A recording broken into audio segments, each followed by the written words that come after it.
Hey everyone, welcome to another Anime Kingdom review. This one is on episode 2 of Big Order, and I gotta say, this episode, there's a lot of things that I thought was interesting and a lot of things I didn't really care for, to be honest. Am I gonna continue to watch this? Yes, the main reasoning for that is probably because of the ending. The interesting thing was going on was the world conquest kind of thing, seeing how it's gonna be a bunch of them with their powers and trying to, control the, they're gonna try to control the world. It's kind of like a Code Geass kind of thing, and there's another similarity that I saw. I mean, we already know that how many similarities that there are with this and Future Diary, but the one thing that from Code Geass I said, Lelouch's power, but also the fact that he has a sister that he wants to make the world better for. This episode literally, like, there's so many inconsistencies with Edgy's powers that I don't really understand. For one thing, at the very beginning, when that one guy who can control time, pretty badass power, got him, he was already in his dominion. Why can't he just make, physics and everything? Time probably doesn't even matter to him in his dominion. So wouldn't he just be able to stop him? Even if he was somewhere there, he could stop him because it's his dominion. He controls everything, the time and space in his dominion. That's why when people shoot bullets and stuff, you saw in the rest of the episode, he was just like blocking it all. Wouldn't he be able to do that as well? It doesn't matter if he doesn't know where he is, because if he's in his dominion, he controls everything, even if it's a second or a millisecond, right? That's what I'm thinking. I don't know. It's really weird. And another thing with his power, at the very end, we already know him and Rin are connected. She cannot leave his dominion. It is even stated, he stated it when he made the order, and also she states it too, and that's why she's helping him as well, and that's why they couldn't bring them far apart. But we see when he's fighting the guy who could change, the guy who controlled time, sorry, I almost forgot, when the grenades part was coming, which is pretty badass, seeing like, he's like, you know what, it was a game of chicken, and Edgy was full on like, you know what, we don't have another strategy, I'm just gonna go with this. He's gonna have to use his power, not me, or we both die. And it was pretty badass, to be honest, to see him do that. But we see that his dominion is not that big, so I don't really get that part. Sometimes it could be bigger, sometimes it's not. You can see the area he couldn't expand to him, he had to run to him. But they take Rin away at the end, bringing her somewhere else, which is not possible because his dominion isn't that big and she cannot leave his dominion. Loopholes. So there's many inconsistencies with the orders so far with his power in general. Cause like I don't know, like I still have a hard time getting a reading of how powerful his thing is. For one thing, it seems like he supposedly controls, everything in his dominion. Yet it seems like obviously that time guy was able to get in there and beat him, down before he could use it. But it wouldn't make sense because he was already in his dominion. What the heck, right? I don't know. It just doesn't make sense how, like, bullets flying at you. Sure, you saw them shooting, but you can't see the bullets. They're way too fast for the human eye to see in time for you to stop each one.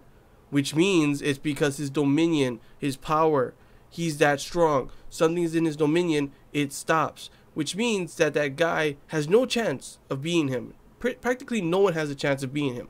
He's practically untouchable in his dominion. Right? I don't know. A lot of inconsistencies with how strong his ability is. We'll probably learn more about his power later. We didn't really see much of the girl who gave his power and everyone else's power in this one. Just a little bit of it. We see some flashbacks. Mostly just to, I guess, show that him and the sister aren't really blood related. And so I guess, like I said, they look like there would be some incest kind of things. It's not really incest. They're not blood related. They're stepbrother and stepsister. And I don't know, I'm guessing the stepsister probably has feelings for him.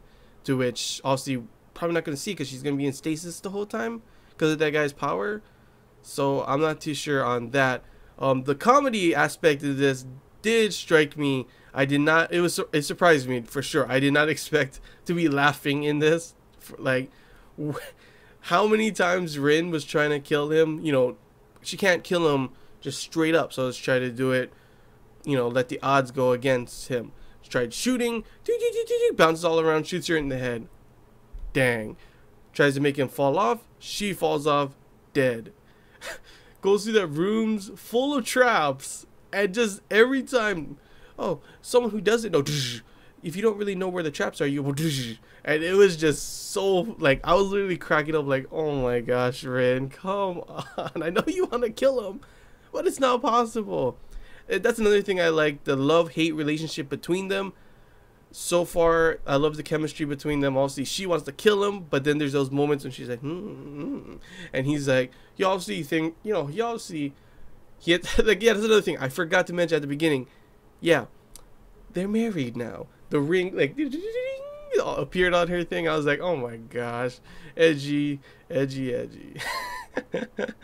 But yeah, so they're married, and there's always that love-hate relationship. She wants to kill him. He wants her to stop. She sometimes is affectionate towards him for some reason. And that moment when she can't kill him, but she can hurt him because she squeezes balls like, he's like, ooh. He was blushing, and then I think he might be a masochist later, but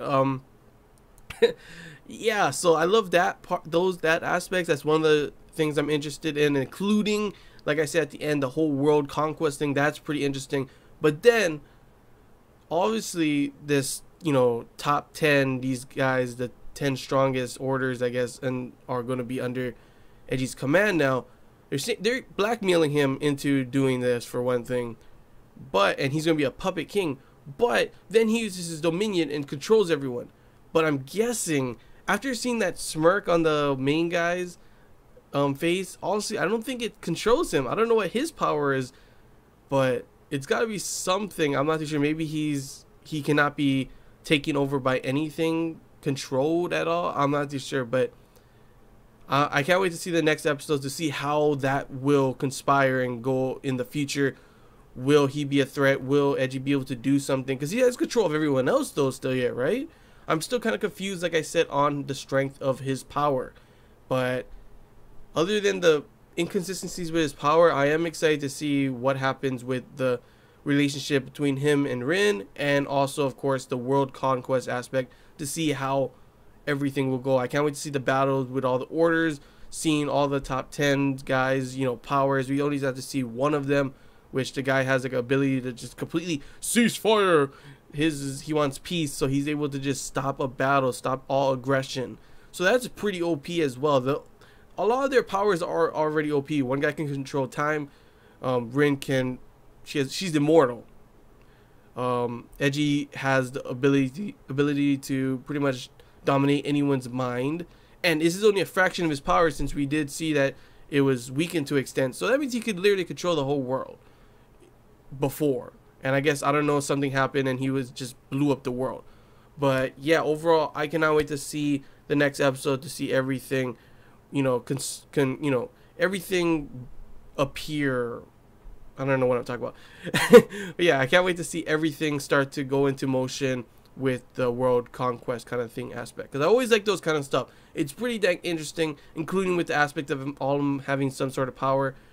And I can't wait to see how Edgy and that one guy, who really is the puppet in this, But yeah, hope you guys enjoyed Anime Kingdom review. If you have any questions, feel free to comment below. If there's anything else you want to talk about, comment below as well. Or if you have your own opinion on what has happened in this episode, or what you are looking forward to in the next episode, then feel free to comment below and we can talk about it. And yeah, guys, till next time, see ya.